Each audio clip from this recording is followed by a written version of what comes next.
या यूट्यूब चॅनलमध्ये आपलं स्वागत आहे.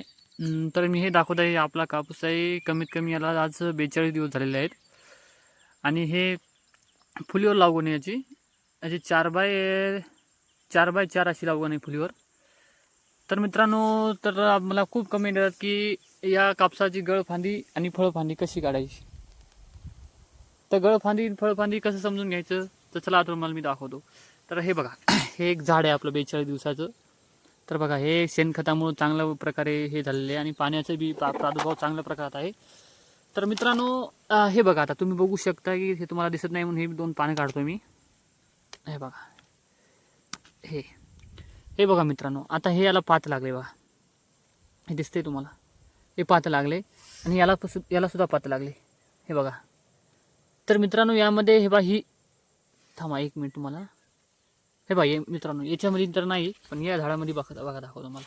बघा, हे झाड आहे, याला हे फांदी आहे, याला इथं पात आहे आणि हीच फांदी बघा, याच झाडाला हीच फांदी बघा ना, पात आहे ना, काही नाही. आणि शेंड्याच्या दिशेने स्पर्धा करते, झाडाच्या शेंड्याच्या दिशेने स्पर्धा करते. तर त्यासाठी मित्रांनो, ही फांदी ही पूर्णपणे याला काही पात लागत नाही, लागलं तरी कमजोर राहतं, 1-2 पात लागतं. त्यासाठी पूर्णतः ही फांदी अशी डायरेक्टली बी तुम्ही अशी कट केली तरी चालते आणि कटरनं कट केली तरी चालते. तसं काय नाही, साल निघेल तर सालीचा प्रादुर्भाव होईल, काही साल निघले तर बुरशी लागेल, असं काय नाही. त्यासाठी मित्रांनो, असे जर आपण गळफांदी फळफांदी लक्षात घेऊन जर आपण या गळफांद्या काढल्या तर आपल्याला पुढे चालून उत्पन्नात वाढ होईल, उत्पन्नात चांगल्या प्रकारे वाढ होईल आणि आपल्या पिकाला खर्च सुद्धा कमी लागेल. कारण कसं आहे मित्रांनो, आता जी ही आपण गळफांदी काढली, ही गळफांदी विनाकारण झाडाला एक ओझ आहे. कारण की कसं आहे, या गळफांदीमध्ये जे झाड आपलं अन्न तयार करतं ते अर्ध अन्न ही फांदी स्वतः घेते. कारण की ही झाडाच्या शेंड्याच्या नटुब्याने स्पर्धा करते. त्यासाठी मित्रांनो, ही काढणे आवश्यक आहे.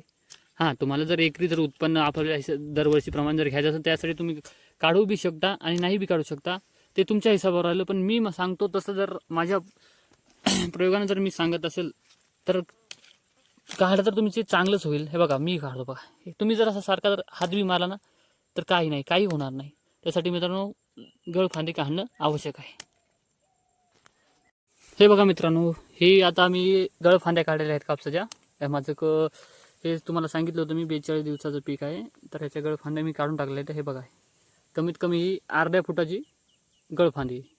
शेतकरी विचार करतो, जर मी एवढा कापूस एवढा जपून एवढा मोठा केला आहे आणि मी एवढे जर फाटे सावत असेल तर आपला जीव निघून झाल्यासारखं होतं ना.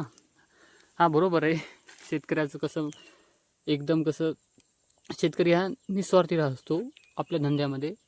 त्यासाठी बघा मित्रांनो, तुम्ही म्हणताय ना गळफांदी काढल्यानं काय होईल, तर मी स्वतः करून दाखवले. बघा, मी आता पूर्णतः माझ्या कापसाचं काढून टाकले. बघा, हे बघा, एका 42 दिवसाचं पीक असताना मी हे पूर्ण 2 तास काढून टाकलेलं आहे.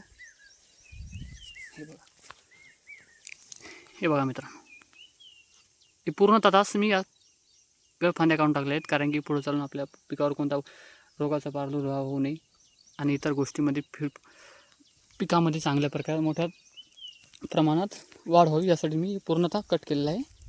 तर मित्रांनो बघा, यावर्षी तुम्हाला जर होत असेल तर 1-2 तास, तुमचं जर एकरभर असेल तर एक ओळ करून बघा. पुढच्या वर्षी तर तुम्हाला अनुभव येईल. पुढच्या वर्षी तुम्ही चांगल्या प्रकारात करसाल. तर कारण कसं आहे शेतकऱ्यांनो, शेतकरी ह्या शेतकऱ्याला कधीच खोटं बोलत नसतो. तर आपल्या रीतीप्रमाणे आपल्याप्रमाणे तुम्ही पण करू शकता. ओके, धन्यवाद.